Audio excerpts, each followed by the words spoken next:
Hi, welcome back to the workshop for episode 40 of the Great Guitar Build Off 2022 build. Now it's been a very busy week here. We've been having some building work done, which has kind of kept me out of the shed for a little bit, but I have been able to get some work done, mainly getting this thing ready for finish by doing a whole lot of sanding.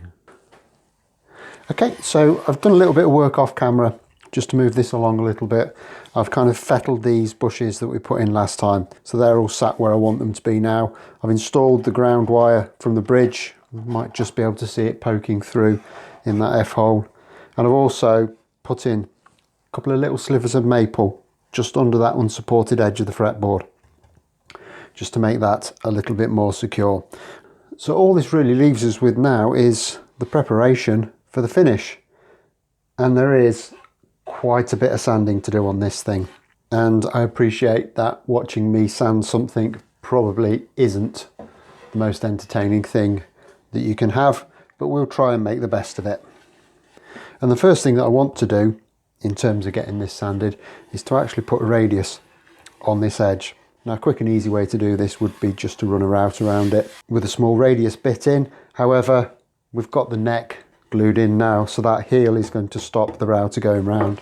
And also some genius drilled a great big hole in the side of the body before they put the round over on, so that is a real risk when you're using the bearing guided cutter, because there is a risk that you could actually put the bearing into that hole, which would take a great big chunk out the back of your guitar and you'd go home crying.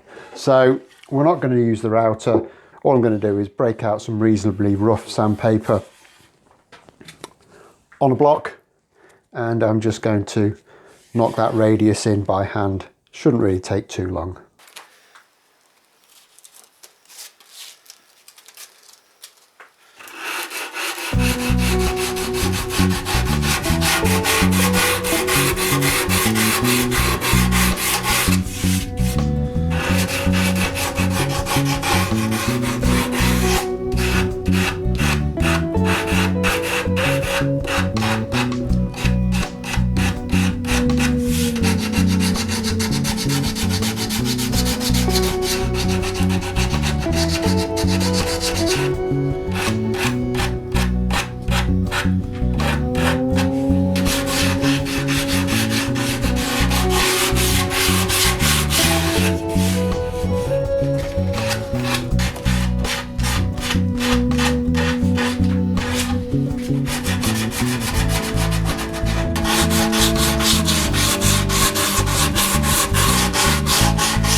So that's that radius rubbed in now. I've gone to 180 grit on it, and I've also done a bit of sanding on the rest of the body as well. So it's simply a case now of working my way through the grits until I get to about 220 on the body. I'm going to go a little bit finer on the neck and the headstock because they're not going to get grain filled, but the back of the body and the sides is. So I'm going to get those to about 220, grain fill them, and then sand that up to about 400 grit. And realistically at that point we're going to be ready for some finishing action.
Okay, so that's all sanded up to 240 grit now, and it is nice and smooth to the touch.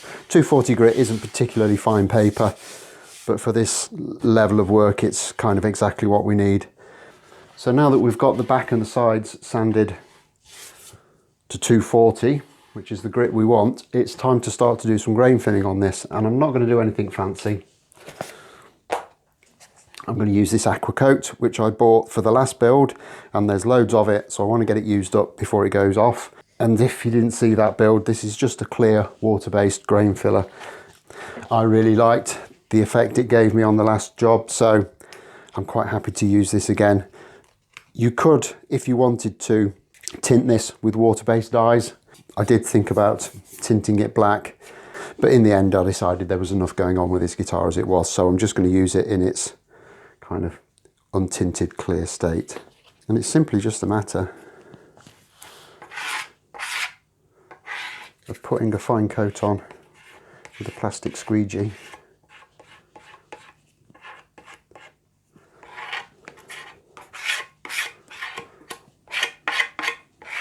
And what I'm doing is I'm putting it on quite thickly to begin with, but then I'm going to scrape it right into the grain and leave it in a state that once it's dry, I can apply the second one with minimal sanding.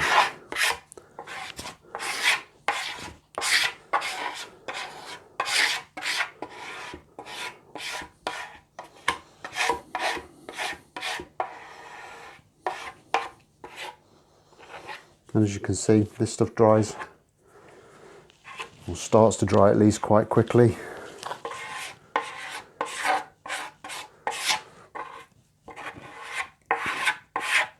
Okay, so that's the first coat on, and one thing I did notice which pleases me no end is that when this little bit on the horn is wet, it actually matches in really well with this piece here.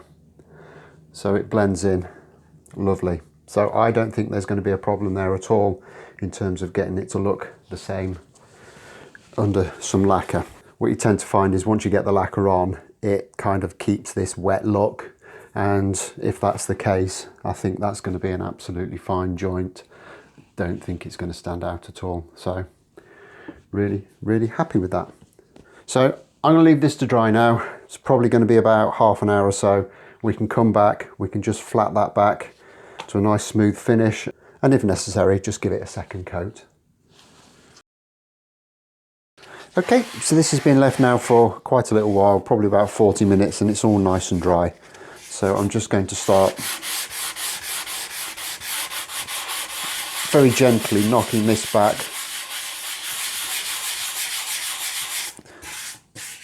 until we reach a nice flat, even surface.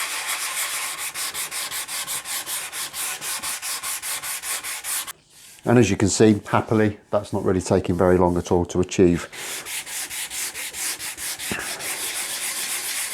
But I'm going to carry on with this off camera because I'm convinced there is only so much sanding that you can watch me do. I'll be back in a few days' time where hopefully all this will be done, all the prep work will be done, ready, and we can start to actually work on the finish of this guitar. So as always, hit that like button if you've enjoyed this, subscribe if you haven't already done so, and I'll look forward to seeing you in a few days' time. Thanks a lot for watching. Bye bye.